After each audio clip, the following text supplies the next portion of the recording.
Et salut à tous, j'espère que vous allez bien. Aujourd'hui, on se retrouve sur le stand de Yoka. Et qui dit Yoka dit armure de bronze, chevalier d'or et bientôt chevalier d'Asgard avec la nouvelle extension qui sort, qui s'intitule Deck Building Asgard.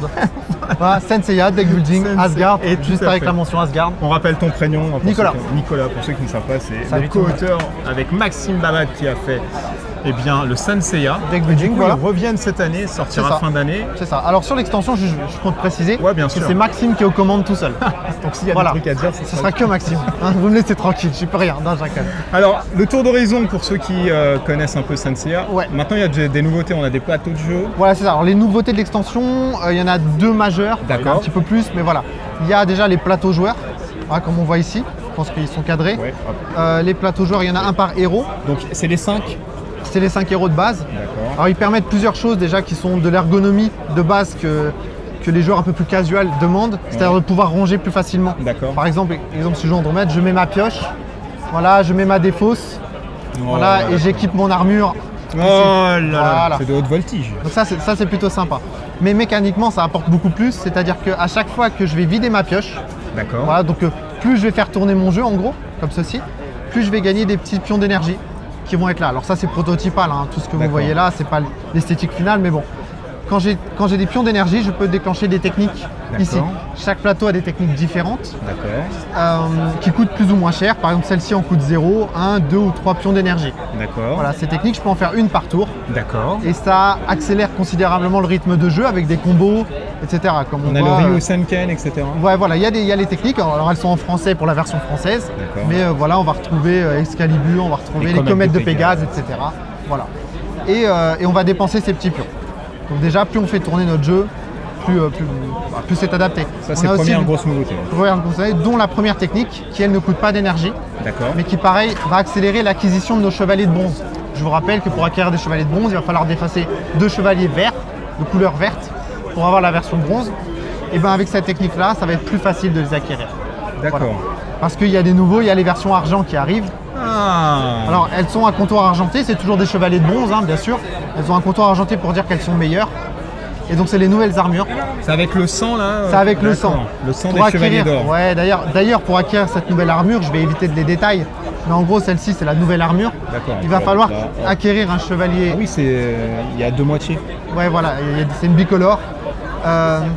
Il va falloir qu'un chevalier d'or soit vaincu sur le plateau pour que les joueurs puissent récupérer cette carte. On va récupérer son sang entre guillemets pour être un peu narratif. Voilà. Mais n'importe quel chevalier. N'importe quel chevalier d'or, les joueurs qui ont leur armure peuvent les changer. C'est plutôt intéressant. Et ça permet encore une fois d'accélérer le jeu et d'acquérir plus facilement les versions évoluées du héros. D'accord. On a toujours le même but final que le premier. Ouais, c'est de marquer un maximum de points de victoire. En tout cas, dans ce mode de jeu, c'est ça. Avec les lanternes aussi. Avec les lanternes qui font notre contour, hein, plus que voilà. D'accord. Et il y avait aussi un mode solo apparemment. Voilà. Parce que c'est de 1 jusqu'à 5. C'est ça. L'autre nouveauté, c'est le mode solo. Donc on va affronter Hilda. Hilda, elle sera sous forme d'un plateau avec une molette pour compter les tours de jeu. Voilà. Donc là, on mettra l'horloge de côté face à Hilda, forcément. Et on va jouer à sa place sous la forme d'un dé. Donc là je prends un dé qui n'a rien à voir, sur un autre jeu. Mais en fait Hilda va être gérée par un dé qu'elle va lancer, elle va lui permettre d'acquérir une carte du plateau de 1 à 6. Et en plus d'activer un effet qui sera représenté par l'icône. Donc voilà, elle va pouvoir nous faire défausser des cartes, nous geler des cartes qui est une nouvelle mécanique, le gel forcément sur l'extension. Et voilà. Mais c'est toujours le même principe. Et après c'est un maximum de points de victoire, enfin battre Hilda sur les points de victoire, sachant qu'elle a une facilité d'acquisition de cartes qui est assez juste, donc voilà, attention. D'accord, il faut compter combien de cartes nouvelles à l'intérieur? Alors il y aura 50 cartes ou 55 cartes, excusez-moi, je ne sais plus le détail, j'ai pas la règle. Une cinquantaine? Voilà, une cinquantaine de cartes, dont les nouveaux héros avec la nouvelle armure et leur nouvelle version. D'accord. Dont des nouvelles cartes personnages qui vont être tout aussi foil, hein, la même réalisation que le premier, il ne faut pas s'inquiéter. Avec les nouveaux, les nouveaux guerriers divins. Voilà. Les Siegfried. Voilà, qui ont la particularité d'être bicolores. Vous avez vu depuis le début, il y a des cartes bicolores. Ah oui, tout à fait. En fait, c'est des cartes qui vont être ciblées par les effets qui ciblent les argents et les or. Donc elles sont un peu plus interactives, toujours pour un peu plus de combos. Des nouveaux petits personnages. Donc là, on a des en prototype. Les nouvelles robes, voilà, des guerriers divins qui elles aussi sont bicolores. Et un nouveau type de cartes qui sont des reliques. Ah ça c'est nouveau. Voilà, c'est des nouvelles cartes qui fonctionnent un peu comme les armures. On peut en avoir devant nous. Elles sont pas limitées, donc on peut en avoir autant qu'on veut. Donc ça, c'est des reliques. Hein. Voilà, c'est des reliques. Elles sont écrites reliques ici, voilà. Elles seront brillantes et fou. Et en fait, elles ne prennent pas la place de notre armure, donc on les garde bien devant soi. Ah, ça peut combiner du coup. Elles sont pas forcément bénéfiques. Ah voilà, l'anneau de Nibelungen, pardon, voilà, est pas forcément bénéfique. Hein, c'est un peu compliqué, d'accord, ok. Donc voilà, une cinquantaine de cartes, 5 plateaux, le plateau Hilda avec son dé. D'accord. Et la statue d'Odin. Donc, il y a quand même du 3D. Ah, il y a quand même du 3D. Comme la lanterne, voilà. Là il y a la statue. Comme l'horloge, on a mis la statue d'Odin avec des saphirs. D'accord. En gros, ça fonctionne des vrais saphirs en carton. Okay. À chaque fois qu'un guerrier divin quitte le plateau, au lieu d'ajouter une flamme, parce que c'est pas un chevalier d'or, on va ajouter un saphir sur la statue.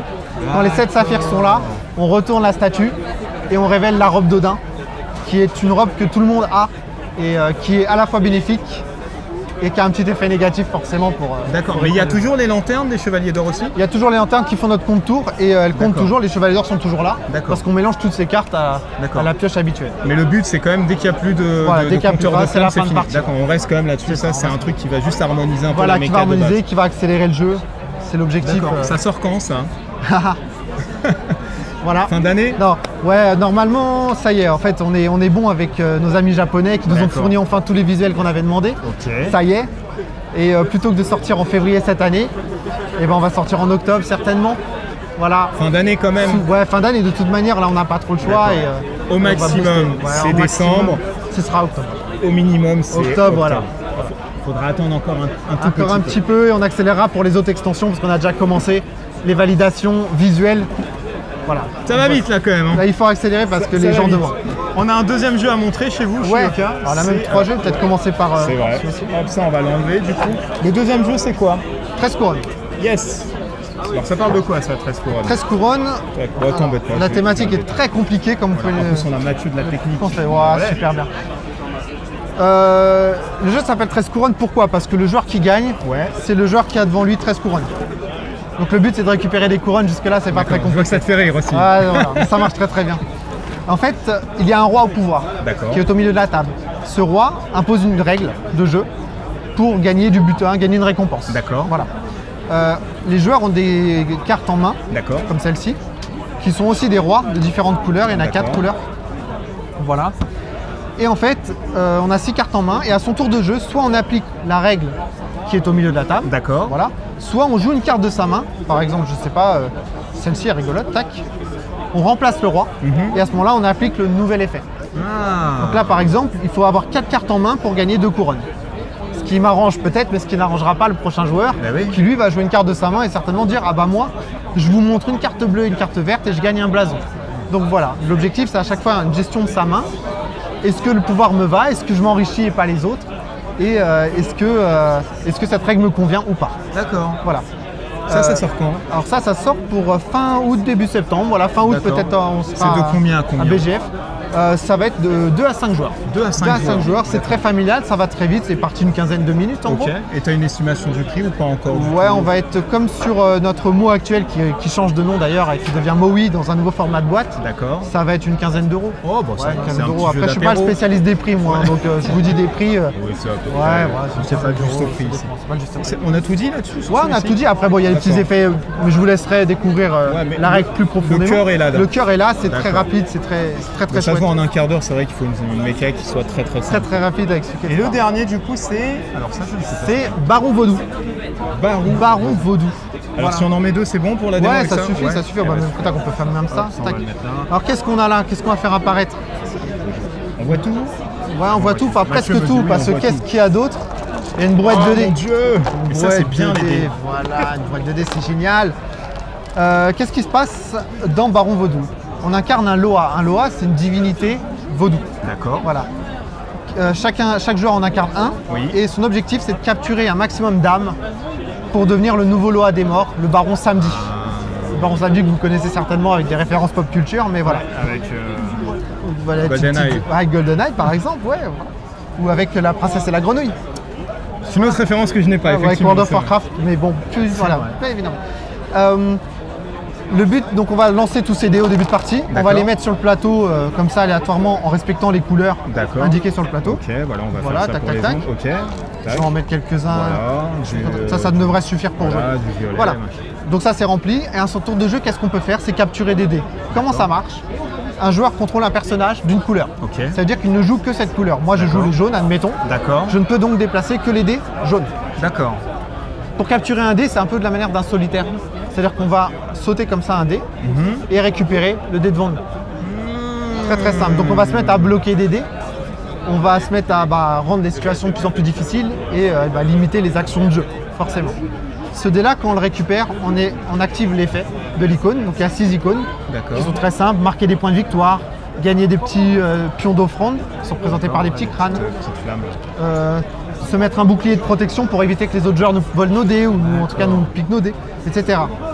Et une fois qu'on a fait ça, donc on met nos dés dans notre zone de jeu sur le dessus. Et à la fin de notre tour, on va pouvoir déplacer des dés sur le bas de notre plateau dans le monde des esprits. Quand on fait ça, on va marquer des points de victoire en fonction de la combinaison qu'on fait. Par exemple, 3 dés de même couleur et de symboles différents marquent 3 points de victoire. Je vais marquer mes points de victoire avec des petits cubes qui vont... D'accord. Voilà. La partie prend fin quand un joueur a atteint un certain nombre de points de victoire. D'accord. Et après, on gagne des petits bonus en fin de partie en fonction des majorités qu'on a. Bon, voilà. Et le joueur avec le plus de points de victoire gagne la partie et devient le baron samedi, le nouveau jeu. Donc c'est du dice management un peu. Ouais, c'est ça. Jeu de, on est un petit peu dans la stratégie quand même. On est un petit peu moins familial, mais ça reste très coloré, très accessible. D'accord, oui, non, ça parce qu'on est sur une mécanique de. Ça a l'air très beau. Ça sera un proto entre guillemets bien finalisé. Ah bah ouais, là on est sur un proto, hein, forcément. Je veux dire, ça sera le même design. Alors, on est sur un design bien avancé, effectivement, avec les divinités magnifiques comme celle-ci. Enfin, nous, on adore, quoi. Oui, ça me rappelle un jeu vidéo, je ne saurais dire lequel. Ah ouais, voilà. Je me rappelle plus. Et donc, ouais, non, c'est très très visuel, très très joli. Ça sort quand? Ça sort octobre. Pour le coup, là, c'est sûr, parce qu'on n'a pas de validation. Peut-être en même temps que ça ne sait. Peut-être. Et il faut compter combien au niveau de la grille tarifaire, à peu près une fourchette? Là, on est, je vais dire 25 € pour être large. Ouais, bon, c'est vraiment le large possible. C'est 25 €. Ok, eh bien, en tout cas, ça a été un bon tour d'horizon de ce qui sortait là en octobre. Je pense, avec la petite réédition de mots, donc le jeu de cartes avec les chats. Voilà, une réédition qui arrive, qui est très très chouette, qui inclut beaucoup plus de matériel dedans. D'accord. Et puis voilà, on est bien pour ce cours d'année. Bah écoutez, si vous aimez Sansea, ça arrive bientôt. Si vous aimez un jeu de dice, etc., vous allez pouvoir faire des effets et puis optimiser un peu. Ça arrive bientôt. Et si vous aimez les tout petits jeux avec des rois et des reines et le charlatanisme, ça arrive aussi bientôt. Bah, merci infiniment. Et merci à toi. Et puis, cool. Si vous avez des questions sur Sansea, vous a dit que ça ne servait à rien. Ouais, contactez Maxime. Voilà, contactez Maxime. Protozone Max. Ah oui, il sera content de répondre aux questions. On se retrouve très bientôt. Ouais, très bientôt. Allez, ciao, ciao. Ciao.